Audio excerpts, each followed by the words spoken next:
आज के इस गहन विश्लेषण में हम एक ऐसे विषय पर बात करने जा रहे हैं जो रोंगटे खड़े कर देता है। पूरी तरह से उपलब्ध तथ्यों और सबूतों पर आधारित ये चर्चा 2 करोड़ 60 लाख लोगों की उस रोजमर्रा की जिंदगी के बारे में है जिस पर पाबंदियों का ऐसा सख्त पहरा है जिसकी हम और आप शायद कल्पना भी नहीं कर सकते। ये कोई मनगढ़ंत या फिल्मी कहानी नहीं है, बल्कि एक ऐसी जमीनी हकीकत है जिसे समझना हमारे लिए बहुत जरूरी है। जरा एक पल के लिए सवाल पर गौर कीजिए। क्या होता है जब महज एक परिवार 70 से भी ज्यादा सालों तक 2 करोड़ 60 लाख जिंदगियों को अपने इशारों पर नचाता है? इसका पैमाना और इसका समय ही इतना विशाल है कि दिमाग सुन्न पड़ जाए। हम एक ऐसे सिस्टम की बात कर रहे हैं जिसने कई पीढ़ियों से एक पूरे के पूरे देश को बाहरी दुनिया से बिल्कुल काट कर एक डिब्बे में बंद कर रखा है। इस नियंत्रण की शुरुआत होती है किम राजवंश से। पिछले 3 पीढ़ियों से सत्ता इसी परिवार के इर्द गिर्द घूम रही है। शुरुआत की संस्थापक किम इल सुंग ने, फिर कमान संभाली उनके बेटे किम जोंग इल ने, और अब पोते किम जोंग उन का शासन है। इन तीनों ने मिलकर देश को किसी आधुनिक राष्ट्र की तरह नहीं, बल्कि अपनी एक निजी जागीर की तरह चलाया है, जहां बिना कोई सवाल किए आंखें बंद करके वफादारी निभाना हर नागरिक के लिए अनिवार्य है। और इसी वफादारी को नापने के लिए इन्होंने एक बेहद हैरान करने वाला सिस्टम बनाया है जिसे सोंगबुन कहते हैं। ये एक ऐसा अदृश्य रैंकिंग सिस्टम है जो राज्य द्वारा तय किया जाता है और किसी भी इंसान की पूरी जिंदगी का रास्ता तय कर देता है। आसान भाषा में समझे तो किसी भी नागरिक का भविष्य इस बात पर निर्भर करता है कि उसके पूर्वज सरकार के प्रति कितने वफादार थे। है ना अजीब? किसी व्यक्ति की नियति उसके जन्म से ही उन कामों के आधार पर तय हो जाती है जो उसने खुद कभी किए ही नहीं। अब ये सोंगबुन काम कैसे करता है? समाज को मुख्य रूप से 2 हिस्सों में बांट दिया गया है। एक तरफ है हाई सोंगबुन वाले, यानी जिनके पूर्वज सरकार के चहेते थे।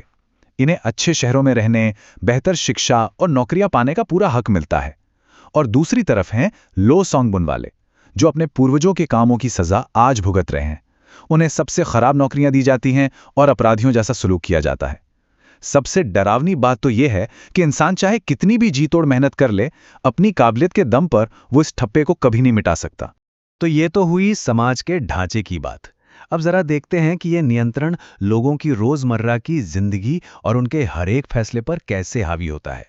पहनावे और रूप रंग को लेकर नियम इतने सख्त हैं कि यकीन करना मुश्किल होता है। महिलाओं के लिए घुटनों तक की स्कर्ट पहनना अनिवार्य है। जीन्स, तंग कपड़े या छोटी स्कर्ट ये तो पूरी तरह से बैन है। लाल लिपस्टिक लगाना तक गैर कानूनी है क्योंकि इसे पश्चिमी प्रभाव माना जाता है। और बालों का स्टाइल, पूरे देश के नागरिकों के लिए सिर्फ 50 स्वीकृत हेयर कट मौजूद हैं और बालों में रंग लगाना तो सख्त मना है। स्रोत में एक रोंगटे खड़े कर देने वाला वाकया है जहां राजधानी में सिर्फ तंग पैंट पहनने के जुर्म में एक महिला को गिरफ्तार कर लिया गया और महीनों के लिए कड़ी मशक्कत वाले कैंप में धकेल दिया गया। अब जरा इस नंबर पे नजर डालिए, 3 से 5 अमेरिकी डॉलर। ये वहां का औसत मासिक वेतन है। इतने कम पैसों में गुजारा करना तो नामुमकिन है। ये चरम आर्थिक तंगी का जीता जागता सबूत है और यही वजह है कि आम लोगों को अपना पेट पालने के लिए अपनी आजादी और जान की बाजी लगाकर गुप्त ब्लैक मार्केट में खाने पीने की चीजों का व्यापार करना पड़ता है। सरकारी राशन के बंटवारे में भी उसी सोंगबुन व्यवस्था का खौफनाक चेहरा दिखता है, जहां हाई सोंगबुन वालों को चावल, अंडे और थोड़ी बहुत सब्जियां नसीब होती हैं। वहीं लो सोंगबुन वाले सिर्फ मकई और पत्ता गोभी पर जिंदा रहते हैं। लेकिन सबसे दर्दनाक हालत उन लोगों की है जिन्हें महीने भर के लिए मुश्किल से 3 किलो चावल मिलता है। उन्हें भूख मिटाने के लिए उस थोड़े से चावल में घास और पेड़ों की छाल मिलानी पड़ती है। और ये सब तब हो रहा होता है जब देश के शीर्ष नेता स्टेक और महंगी शराब का लुत्फ उठा रहे होते हैं। इस सिस्टम की असलियत 1990 के दशक के भयंकर अकाल में पूरी तरह सामने आ गई थी। लाखों लोग भूख से तड़प तड़प कर मर गए, लेकिन उसी दौरान सरकार हथियारों, विलासिता के सामानों और विशाल इमारतों पर अरबों डॉलर पानी की तरह बहा रही थी। एक तरफ भूख से दम तोड़ती जनता और दूसरी तरफ सैन्य परियोजनाओं के लिए खजाना खोलने वाला नेतृत्व। ये अंतर इस शासन की प्राथमिकताओं को बिना कुछ कहे ही साफ साफ बयां कर देता है। अब शरीर और पेट पर नियंत्रण के बाद बात करते हैं दिमागी नियंत्रण और उस खौफनाक प्रोपेगेंडा की जो एक इंसान के जन्म के साथ ही शुरू हो जाता है। नागरिकों को बचपन से ही ये घुट्टी पिलाई जाती है कि उनका नेता किसी भगवान से कम नहीं है, हर घर में किम इल सुंग और किम जोंग इल की तस्वीरें लगाना अनिवार्य है, और वो भी बिल्कुल बेदाग। सरकारी अधिकारी बाकायदा घरों में आकर इन तस्वीरों की सफाई चेक करते हैं। घरों में ऐसे रेडियो लगे हैं जो लगातार सरकारी संदेश सुनाते रहते हैं और जिन्हें आप कभी बंद नहीं कर सकते। स्रोत में एक ऐसा उदाहरण है जो दिल दहला देता है।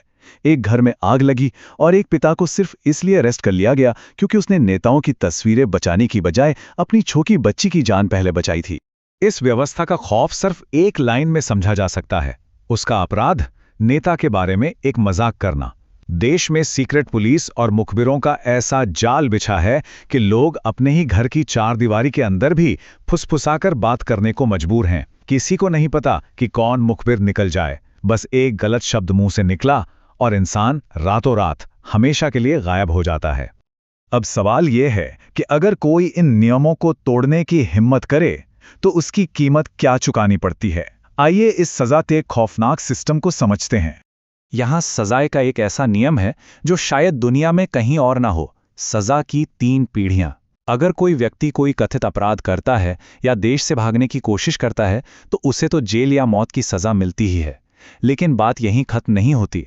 गिल्ट बाय एसोसिएशन यानी संगत के अपराध के तहत उस इंसान के माता पिता, भाई बहनों और बच्चों को भी सीधे जेल में डाल दिया जाता है। स्रोत बताता है कि एक आदमी सिर्फ विदेशी संगीत सुनते हुए पकड़ा गया था और उसके इस एक काम की वजह से उसके पूरे परिवार को दशकों के लिए लेबर कैंप में सड़ने के लिए भेज दिया गया।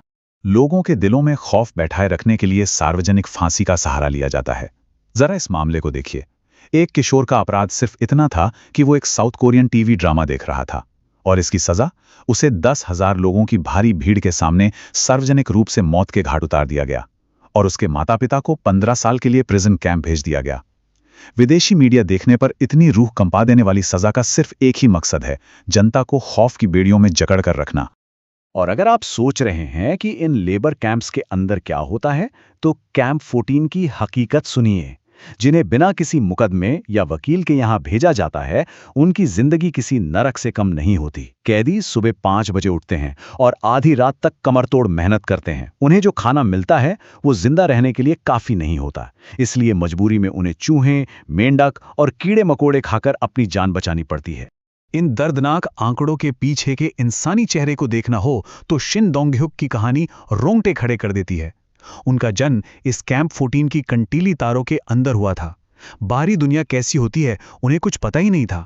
उनके जीवन का सबसे भयानक पल वो था जब कैंप के गार्ड्स ने उन्हें अपनी ही मां और भाई को फांसी पर लटकते हुए देखने के लिए मजबूर किया। ये कोई कहानी नहीं है, बल्कि इस क्रूर व्यवस्था की जीती जागती खौफनाक सच्चाई है। इतनी भयंकर क्रूरता के बावजूद ये शासन टिका कैसे हुआ है? आइए थोड़ा पीछे हटके उन जियोपॉलिटिकल कारणों पर नजर डालते हैं जो इस व्यवस्था को जिंदा रखे हुए हैं। बात यह है कि अंतर्राष्ट्रीय राजनीति इतनी उलझी हुई है कि वो कोई भी बड़ा बदलाव होने से रोक देती है। स्रोत स्पष्ट रूप से बताता है कि कैसे अलग-अलग देश अपने फायदे के लिए इस स्थिति का इस्तेमाल करते हैं। चीन इस शासन को चुपचाप इसलिए सपोर्ट करता है ताकि उसे एक बफर जोन मिलता रहे। दूसरी तरफ रूस पश्चिमी देशों के प्रतिबंधों से बचने के लिए इस देश के साथ व्यापार करता है। और इन सबके ऊपर सबसे बड़ा कारण है एक और विनाशकारी युद्ध छिड़ने का वैश्विक डर। इसी डर की वजह से दुनिया के बड़े देश कोई भी सीधा कदम उठाने से कतराते हैं। लेकिन जहां इतना अंधेरा हो वहां उम्मीद की कोई ना कोई किरण जन्म ले ही लेती है। अब बात करते हैं आजादी की इस अंडरग्राउंड लड़ाई की, जो धीरे धीरे आकार ले रही है। दुनिया के सबसे ज्यादा पहरेदारी वाले बॉर्डर्स के बावजूद एक बड़ा सवाल ये उठता है कि आखिर बाहरी दुनिया की जानकारी इस अंधेरे को चीरती कैसे है। एक तरफ तो भारी सैन्य मौजूदगी वाला बॉर्डर है और दूसरी तरफ कड़ी निगरानी वाली चीनी सीमा। फिर भी लोग अपनी जान हथेली पर रखकर सच को अंदर लाने का रास्ता खोज ही लेते हैं। ये सब एक बेहद सीक्रेट अंडरग्राउंड नेटवर्क के जरिए होता है। विदेशी फिल्मों और खबरों से भरी USB ड्राइव्स की गुप्त रूप से स्मगलिंग होती है। साउथ कोरियन ब्रॉडकास्ट पकड़ने के लिए लोग अपने घरों की दीवारों में छोटे छोटे रेडियो छिपा कर रखते हैं। अधिकारियों को नकली पैसों और जाली दस्तावेजों से रिश्वत दी जाती है। और तो और सीमा पार से मीडिया और पर्चे उड़ाते हुए बड़े बड़े गुब्बारे छोड़े जाते हैं। ये काम बेहद जोखिम भरा है, क्योंकि अगर कोई इसमें पकड़ा गया तो सजाए मौत बिल्कुल तय है।